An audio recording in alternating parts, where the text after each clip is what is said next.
55 miles an hour. When the storm gets to, sustained winds get to be 55, we don't put anybody on the road, okay? Because it's dangerous for that person who's on the road as well as who they're going after. If an order is given to evacuate and somebody doesn't leave, shame on them, okay, on this day. We've had people that didn't leave, and we ended up having to send people out there in harm's way to retrieve them. And we've done it, but it's dangerous, and I just don't like putting somebody in that threat of danger. So we advise people to evacuate, and we expect them to evacuate.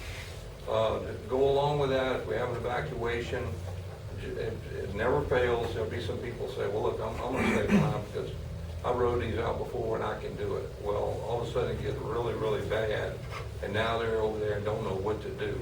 So we will have a shelter of last resort. I want to clarify some things on shelter of last resort. What that is just like Bobby mentioned about that shelter for employees. It's just a roof over your head. It's not the cruise ship. It's the canoe, okay? And that's what you're going to get. You're going to get the canoe because we tell you to leave. We're saying that for a reason. Winds, water, tornadoes, lightning, all those things. And then the loss of services. We will decide at what point from the direction the storm is going, which last resort shelter will be. And we'd like to utilize the Morgan City Auditorium as a last resort shelter, the Berwick Civic Center as a last resort shelter, and the Franklin Rec Center as a shelter of last resort. Again, those are just a roof over the head, and that's all. If hope everybody understands that. If the storm is going towards Franklin, we may have to open up either the Berwick Civic Center or the Morgan City Rec Center. Since y'all are already going to have your employees in the auditorium, we may use the Berwick Civic Center because it does have a generator now, and we can't put our people there. Berwick houses their city employees at the fire station, so that's where they go, and they hunker down there. And but whatever we decide to do, everybody will know it in advance. We have a shelter of last resort, and just want to put everybody explain what I said. That we may use the auditorium, we may use the Berwick Civic Center as well, or we may use the Franklin Rec Center. The Morgan City Auditorium is not our designated shelter. It's not the only one, is what I meant to say. And I think that there's some people that ask questions about why we're just going to use that facility, and that's not the case. We use whatever's safest. We don't put anybody in harm's way. We do have an evacuation plan which starts off at 48 hours out. Give you a little idea of that. 48 hours out, nursing homes, hospitals, and jails will start moving out, okay? Now, I just want to make you aware that the assisted living facility on Roderick doesn't fall under those rules, okay? Nursing homes have rules. And when we give them the order to go, at 48 hours, they got to go. They got to give them a bus, they got to take off. Now, our nursing homes all have generator power. So if something happens and it doesn't get that bad and we don't call evacuation, they do have a generator. The assisted living facility on Roderick Street, again, as I mentioned, doesn't fall under these rules. They don't have a generator. Now, I worked with Mr. Cephalou, Clico, and Sleek. I had a meeting with Sleek actually Thursday. And we have a plan about if electricity goes out, what do we aim at first as far as getting our critical infrastructure up and running first, okay? And they all know what they're supposed to do. I'm not going to bring it up. I just want to tell you that we have a plan in place to get, and I'll just mention places like hospitals and places like that that really need to get the power to them. We're going to get that power in those locations. As well as in Amelia, Playa Vista, Oregon, Steve and Clico. We have our plan in place as to what gets power first, and then we'll work back from there. Okay, that's the way it works. We go to the critical infrastructure first, and then we move out to the other areas.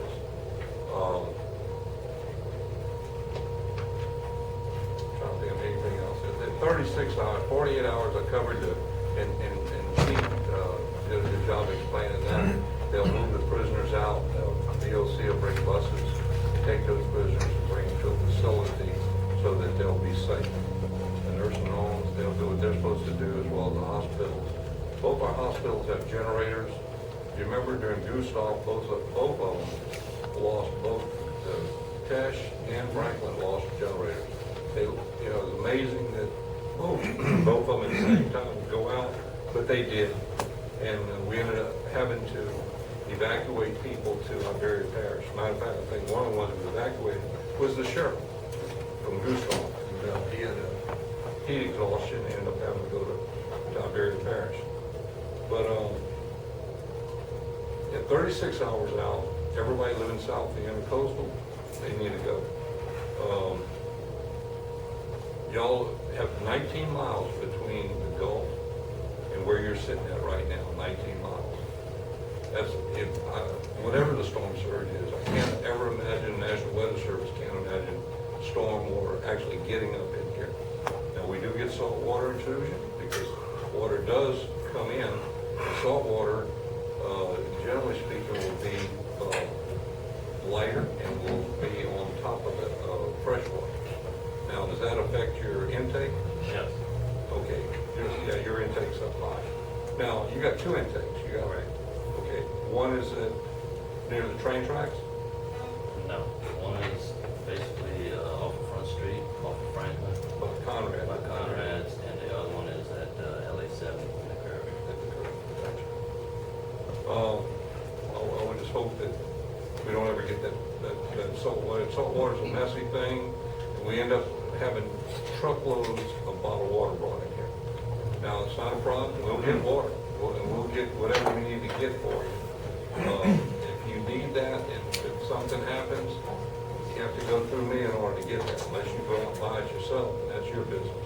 But if you want water, you want bottled water delivered here, we just put it in the computer and we can get you all the bottled water that you need, okay? So just think about that. If you lose your water plant, we can get you water.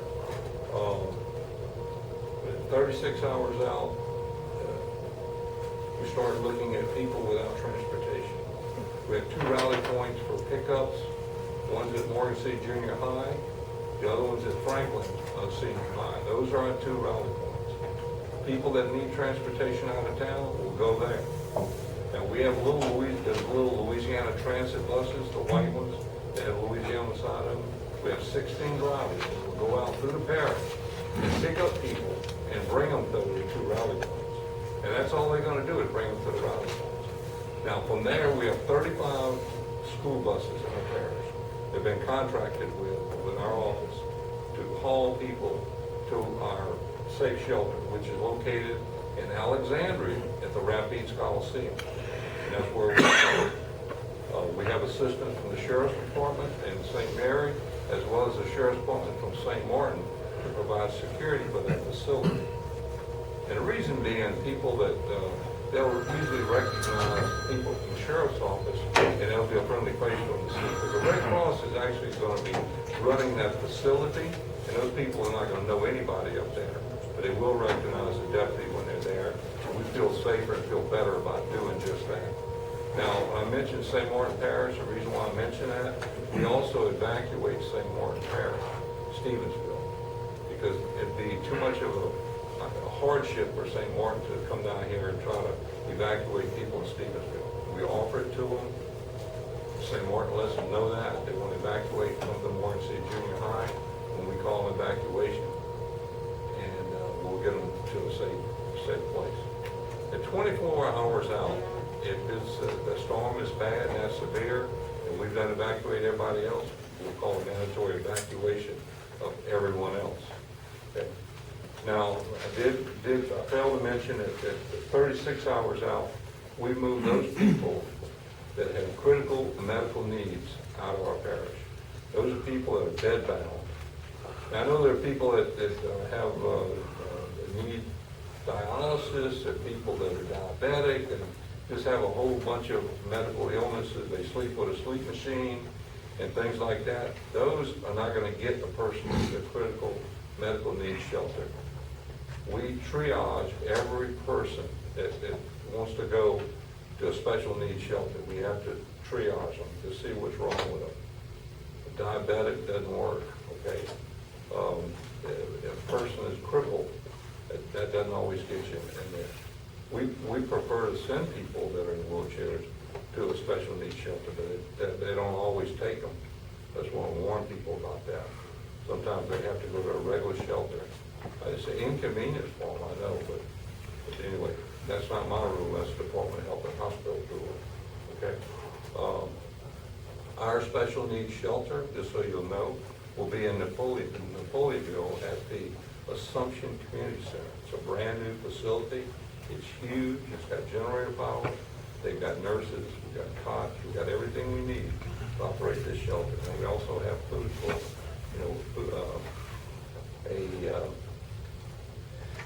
what do you call a person that, you know what I'm talking about? A person that prepares the correct food. Dietitian, that's the word I was looking for, Mr. Roy. But we have a dietitian who will be preparing the food for everyone, so they'll be taken care of. Those special needs people, and during Gustav, we moved 31 people out at that time. We ended up, because we were the last parish to evacuate, it just worked out that way. It wasn't anything we did or did wrong. It just, that's the way it worked out. And Dr. Kbze called, he said, look, I know it's going to be last minute for y'all, but we're going to take care of you. He flew a plane into Patterson Airport, and we loaded the majority of those people on an airplane. They flew them to Austin, Texas, and they put them up in a critical care facility over there, which was really nice.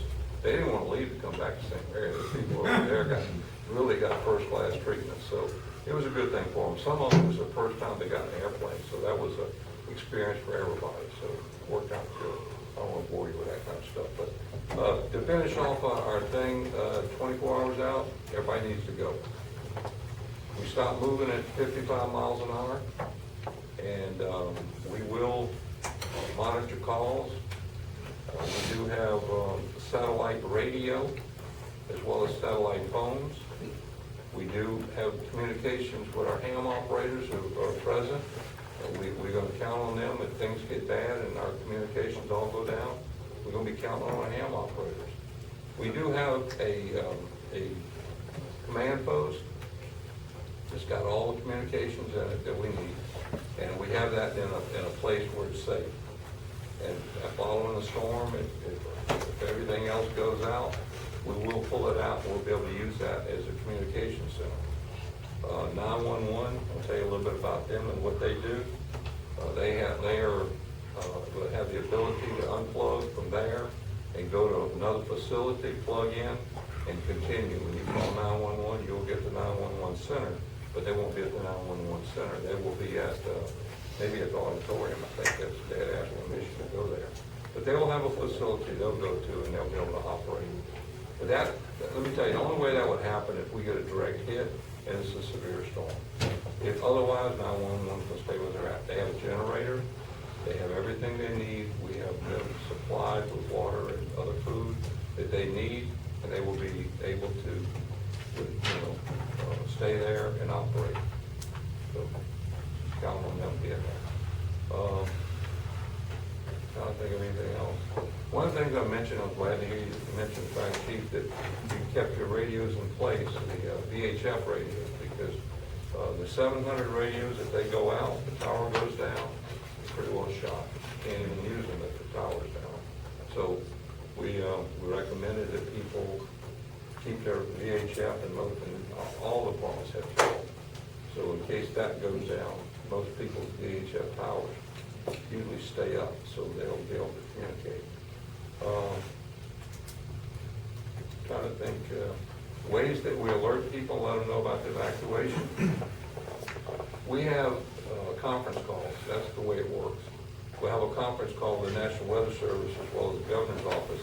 And at those conference calls, we'll listen to the weather report from the National Weather Service. And then we're listening to all the information that's supplied to us. We'll make a determination of whether or not we need to evacuate. That information is given to the parish president, and then would call an evacuation. And that's kind of the way it works. Now, your mayor can call an evacuation as well. Doesn't have to be the parish president. If there's something going on here and he feels like his safety could be affected, he certainly has the authority and the ability to call an evacuation as the same power as the parish president in regard to that. So he can certainly do that. But for parish-wide, that's why we invite all the mayors, so they can all be there and listen at the conference call, and we make that determination, as well as the school board. So we count on the bus drivers and the school board for hauling people. If they've got school going on, obviously if there's a storm coming, you won't have school. Not a silly question, but we sometimes count on schools to, in this case, we're going to count on St. Mary, Morgan City Junior High as a rally point, as well as Franklin High School as a rally point in Franklin. We utilize a lot of schools for those reasons. We also have a alert FM radio that we're going to put in the mayor's office as well as the police department to kind of keep them up on. If we have something major going on, you'll know about it. It'll come across there. We transmit through a radio station, and the message gets sent out. So those, they just come in, I'm going to deliver them, and you'll be able to pick up on any alerts that we put out. I can't think of anything else. If anybody got a question that you want to ask me, I know that Lee had called about getting some badges, re-entry badges. So you know somebody, and it's important that they come back in because of their business. I'll use an example, G&J. Okay, y'all depend on G&J to get your food and things like that. We take care of G&J as far as getting them passes so they can re-enter the parish following a storm. Not all their employees stay behind. A lot of employees leave, and we want to make sure they can get back in here to get food and stuff to, like the police and fire departments to survive. We do have a group called Matthew 25, and that's a group of local people. It's a Catholic organization, and they are really a bunch of angels. They come in and cook. They don't ask anything of you other than they come in and cook, prepare food, and will feed you. Following a storm, they will be at the auditorium. They'll be cooking and providing food. So I'll let y'all know that that is a resource that you have available. And I know y'all have used them before. They come in, they volunteer. Again, don't ask you for anything. Just want to cook for you and make sure that you stay safe. Anybody have a question of me? Good, thank you. Most everybody's been